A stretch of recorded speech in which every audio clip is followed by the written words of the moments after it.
Assalamualaikum warahmatullahi wabarakatuh. Halo semuanya, perkenalkan nama saya Salwa Daini dengan NIM 2405946. Video ini dibuat untuk memenuhi tugas mata kuliah Manajemen Sumber Daya Manusia, di mana yang akan dibahas adalah perbedaan antara kompensasi finansial dan juga kompensasi non-finansial. Sebelum masuk ke perbedaannya, perlu kita ketahui dulu apa sih sebenarnya kompensasi itu. Secara sederhananya, kompensasi ini bisa dikatakan sebagai segala bentuk imbalan atau balas jasa yang diberikan oleh perusahaan kepada karyawannya atas kerja keras karyawan dan juga kontribusinya pada perusahaan. Kompensasi ini menjadi bentuk apresiasi oleh perusahaan kepada karyawannya yang bisa meningkatkan motivasi sehingga kinerja karyawan lebih baik ke depannya. Baik, kita masuk ke yang pertama yang akan kita bahas adalah kompensasi finansial. Dari namanya saja bisa kita ketahui itu finansial yang artinya berhubungan dengan uang. Jadi segala bentuk imbalan yang diberikan perusahaan kepada karyawan yang bisa diukur nilainya dengan uang itu termasuk dalam kompensasi finansial.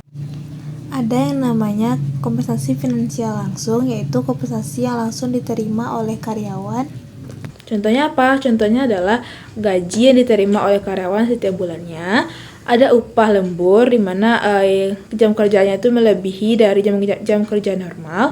Ada juga tunjangan, ada tunjangan makan, tunjangan transportasi dan sebagainya.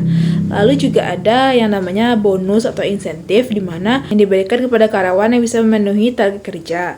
Ada juga yang namanya komisi. Biasanya ini diberikan kepada karyawan itu yang di bidang penjualan. Ada juga kompensasi finansial yang tidak langsung, yaitu yang tidak langsung diterima oleh karyawan. Contohnya fasilitas seperti rumah dinas, asuransi, dan juga program pensiun. Kompensasi finansial ini sangat berdampak besar kepada karyawan karena ia membantu karyawan dalam memenuhi kebutuhan hidupnya. Serta kompensasi finansial ini juga memotivasi karyawan dari luar sehingga karyawan lebih bersemangat dan meningkatkan kinerjanya. Yang kedua adalah kompensasi non-finansial. Kebalikan dari kompensasi finansial tadi, kompensasi non-finansial ini tidak berbentuk uang, tapi lebih ke kepuasan psikologis dan juga sosial yang akan diterima oleh karyawan dalam perusahaan tersebut.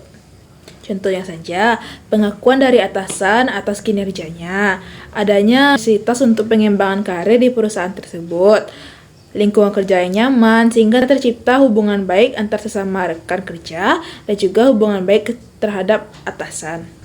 Bahkan sebenarnya hal sederhana saja seperti jam kerja yang fleksibel itu merupakan kompensasi non-finansial yang diterima oleh karyawan, di mana artinya perusahaan mempedulikan kehidupan kerja karyawan dan juga kehidupan pribadinya.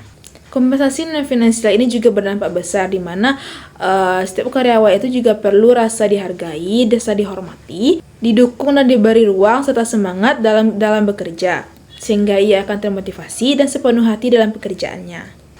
Kesimpulannya adalah kedua kompensasi ini sangat berdampak pada karyawan, jadi tidak bisa dipisahkan hanya kompensasi finansial saja atau kompensasi non-finansial saja.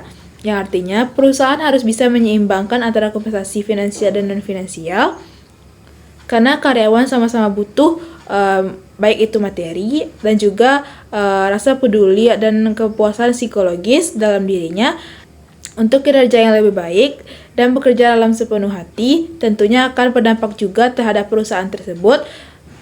Jadi itulah pembahasan saya mengenai kompensasi finansial dan juga kompensasi non-finansial.